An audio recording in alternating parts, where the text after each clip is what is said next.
We take a look at all things social media, what's been hitting the trends, the highs and the lows for the week. With me today, Sia Africa. Sia, thank you for coming in once again. Take us through what we've been seeing on social media this week. I mean, the big one has to be the budget speech by Pravin Gordhan. A number of themes came out of this. What sort of peaked at the trends of social media? Thanks for having me again, Natasha. Yeah, the budget speech was, one of the biggest, if not the second largest political event after the president's State of the Nation last week. What we saw on social media, in particular Twitter, was that more than 72,000 tweets went out with the hashtag Budget 2016. There was a bit of overlap with another budget speech in India, but we tried to localize it mostly. And looking at it, it was very topical online. People were really anxious to see what Pravin Gordhan would say because, he was coming in after the previous minister was axed. And so tweets about him in relation to the budget speech itself were about 7,000 or so. As far as themes go, I think the biggest one has to be the sugar tax. Yeah. It's never been a good time to give up sodas and sweets. So that one, raised a few comments online. Then there was the whole, syntax going up as usual. And people were, expressing delight at the fact that social grants were going up, in particular, I think the child grant and also the pension grant. So those got really positive sentiment.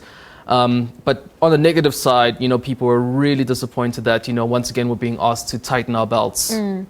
I know you said it overlapped with India's budget, but was there an international focus with this? Because a lot of the international economists, analysts were looking at us because of the prospect of a downgrade. Well, we can't really say, from an outside perspective what people were saying, but, it was definitely important in terms of our standings with the ratings agencies, Standard & Poor and Moody's. So in terms of that, it really came out that Pravin Gordhan, as much as he made, concessions, it doesn't look likely that this will help us out of, the junk status route that we are potentially going in. All right, let's take a look at what else has been trending. A lot has been happening on the campuses once again. That hashtag must fall. So we've also had a lot of images coming out of that. I mean, particularly from the Northwest University. Yes, I mean, that has definitely been a scene of some very harrowing images. The campus has been aflame since, the middle of this week. And about 27,000 tweets went out with, hashtag NWU, Mafia Gang, which has been, the campus where all of this violence has been taking place, in particular where images of burned buildings are emerging. As you know, the administration has sent back the students home. They've suspended lectures. It's definitely not really a happy sight at all. But then there's also been the University of Pretoria and the University of the Free State. Yes, those two definitely cannot be ignored. University of Pretoria, which is my alma mater, just to put that out there, it was the scene of protests based on the language policy of the university, which makes provisions for classes to be held in Afrikaans.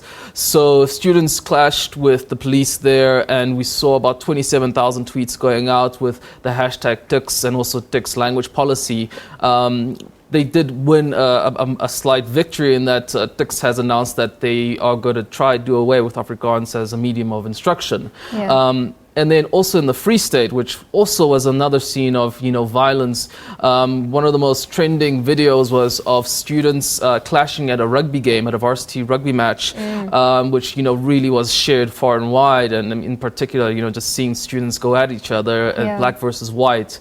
So it hasn't really been a happy sight on campuses around the country. All right. And I'm sure lots of pictures and images coming through there from people tweeting about those.